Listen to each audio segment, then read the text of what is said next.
Assalamu alaikum. God is telling us to observe the physical reality, and this is exactly what we see when we look into reality. We see order, we see the signs, we see the laws, distinctive laws that are present. We see mathematics, we see geometry, we see all of these amazing things. And we have the rational faculties to do this. This is a blessing. This, I would argue, I would go further. This is one of the greatest acts of mercy. Because taking into consideration how insignificant we are, an insignificant dot on an insignificant blue planet which we call Earth, which is insignificant in comparison to our solar system, which is insignificant in comparison to our galaxy, which our galaxy, the Milky Way galaxy, which itself is insignificant compared to all the other galaxies. Look how insignificant we are. Being so insignificant, God has given us a rational, intelligible universe, and He's given us the ability to understand this universe, to see the majesty of this universe. This is one of the greatest acts of mercy. And mercy is not the attribute of a deistic mechanical cause. Mercy is the attribute of a personal being, a great intelligence. And the amazing thing is, in the Quran, I mean, almost every chapter starts with Bismillahir Rahmanir Rahim. In the name of God, the most gracious, the most merciful, loosely translated.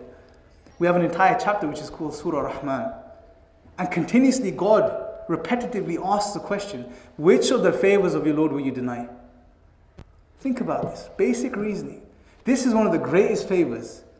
Amongst all of the life we see present on this planet, the animals, the insects, and the monkeys, we are the only beings which have the ability to discover and understand the universe and do science. Something fascinating.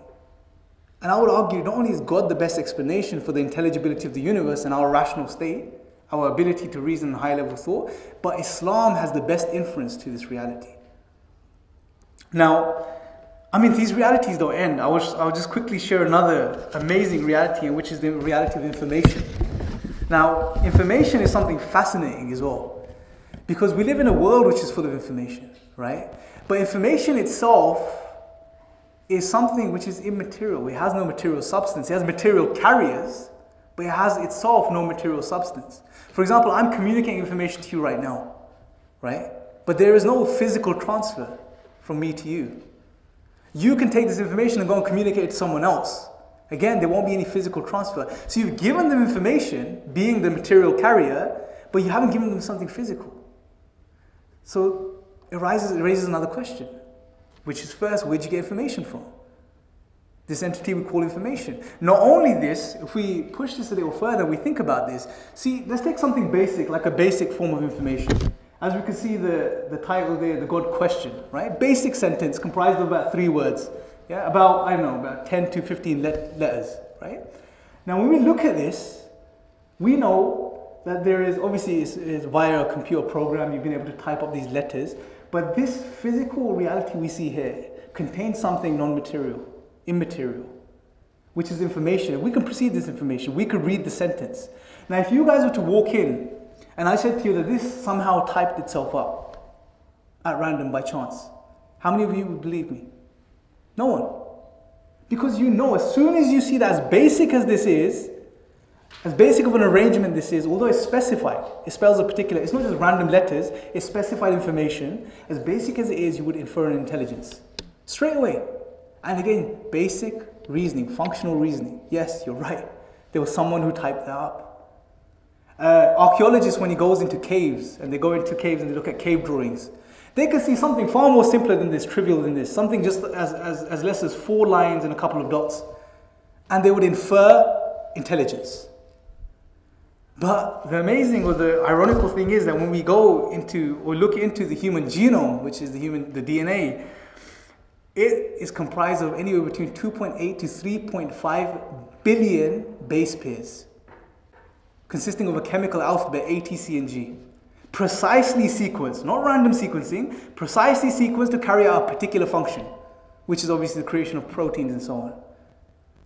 But when we look at 5 or 6 letters, we say intelligence, somebody typed that up. Ridiculous, no, it can't just appear by itself. But when we look at the human genome and the information present there and how complex it is, 3.5 billion base pairs, Or almost, if you like, another way we could phrase it is a sentence consisting of 3.5 billion letters. We say chance, necessity, or a combination of the two. Hocus pocus, literally magic. We've been led to believe in magic. This is the sad reality. It's almost as if people want us to let go of the blessing which is our rational faculties given by God, this functional reasoning which works. And they want us to engage in some sort of twisted intellectual chess. So somehow we arrive at the conclusion that something as complex as that has arisen by chance or necessity, but something as simple as that, no, there has to be someone to put that there. No consistency. There's literally no consistency. It's a joke. It's a joke. And we need to really look into these realities and ask the question, what best explains it? And again, in this situation, God, Allah, is the best explanation. He is the creator. He created everything and He created information. It's that simple. Now, to conclude, what I want to do briefly is try to give you something, if you like, in a nicely tied package, something you could take away and think about, right? And engage with it intellectually in your own minds. And inshallah, I hope and I pray that this will really engage your fitrah as well and awaken it. And what I want to do is try summing up all of this reality for you. The things we've discussed and the things we haven't been able to discuss due to the limitations of time. Now and picture this, go along with me if you will. About 14 billion years ago, according to some estimates of science, the universe came into existence. Our entire universe came into existence. Now, what's interesting is that this universe was not just random, it was ordered. This universe was governed by distinctive laws, the laws of logic, the laws of mathematics, the laws of science and physics and so on. This universe was precisely fine-tuned. There were certain constants and quantities which fell into a very, very, very narrow range of life-permitting values. Not only this, about 4 billion years ago, according to some estimates, give or take, a planet emerges in the solar system, what we call the Earth. And this planet falls into a precise zone, what scientists call the Goldilocks zone. Not too close to the sun and not too far from the sun.